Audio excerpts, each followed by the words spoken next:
ఐబొమ్మ రవి చేసిన పనులు చెప్తే గిన్నిస్ బుక్కోడు కూడా చక్కరొచ్చి కింద పడతాడు కావచ్చు.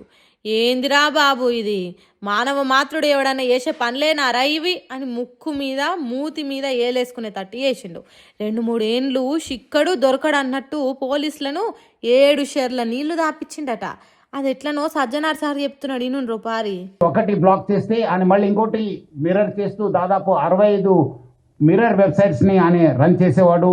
ఆయన ఒక మొత్తం ఆయనని ఇన్వెస్టిగేట్ చేసిన తర్వాత ఆయన దగ్గర ఉన్న హార్డ్ డిస్క్ అంతా రికవర్ చేసిన తర్వాత దాదాపు 21,000 సినిమాస్ ఆయన హార్డ్ డిస్క్ లో పెట్టడం జరిగింది.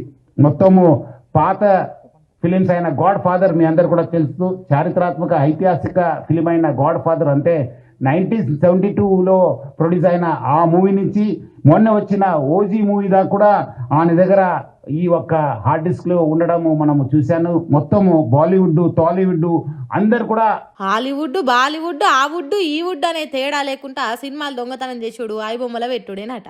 అట్లా 65 మిర్రర్ వెబ్సైట్లతోని ఒకటి మూసేస్తే ఇంకోటి మూసేస్తే మరోటి అన్నట్టు చేసిండట. ఎక్కడుంటాడో తెలియదు, ఎట్లా చేస్తున్నాడో తెలియదు. లక్షల కొద్ది పోలీసులు సైబర్ క్రైమ్ టీములు ఎన్ని తీర్ల ఎంకలాడినా దొరకని సినిమా దొంగట ఈ ఇమ్మడి రవి. 21,000 సినిమాలు తన అరచేతిలో పెట్టుకొని ఆడిండంటే చిన్న ముచ్చట్న. ఇంట్లో కూర్చొని వెబ్సైట్లను హ్యాక్ చేసి ఎంత పోగేసిండటే.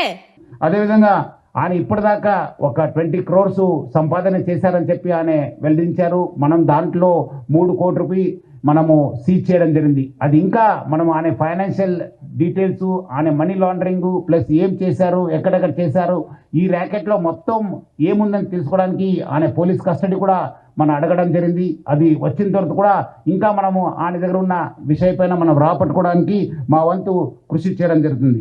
20 కోట్ల రూపాయలు ఈజీగా పోగేసిండట. అంతేకాదు 50 లక్షల మంది గుట్టు సీక్రెట్లు సాటుమాటు ముచ్చట్లు అన్నీ ఇమ్మడి రవి దగ్గర ఉన్నాయట. అంటే iBomma agri terms and conditions అనే బటన్ ఒత్తినోళ్ళ సెల్లల్లుండే డాటా మొత్తం ఇమ్మడి రవి చేతులు ఉన్నదట. ఇవే కాదు, పోలీసుల కస్టడీకి పోయినాక ఇమ్మడి రవి కడుపులున్న ఇన్ఫర్మేషన్ గక్కిస్తే ఇంకెన్ని కొత్త ముచ్చట్లు బయటపడతాయో చూడాలి. బయట దేశాలలో కూడా ఇమ్మడి రవి లింకులు ఉన్నాయి కాబట్టి సిబిఐ ఈడియాస్ వంటి సంస్థలు కూడా ఎంటర్ అయితేనే ఇమ్మడి రవి ఇన్ఫర్మేషన్ ఇప్పి కుప్ప పెట్టొచ్చట. ఇది సినిమాలు చూపించడం అనేది it is a big trap. అది వాళ్ళకేదో మీకు ఫ్రీగా సినిమాలు చూపించాలని కాదు, వాళ్ళకి దీని వెనకాల చాలా పెద్ద ప్లాన్ ఉంది. To make thousands of crores. This 20 crores అన్న సజ్జనార్ గారు అన్నది is a very small amount వాళ్ళకి. అండ్ 3 కోట్లు దొరికిందన్నారు. నాకు తెలిసి వాళ్ళకి జస్ట్ చేంజ్ అది. సో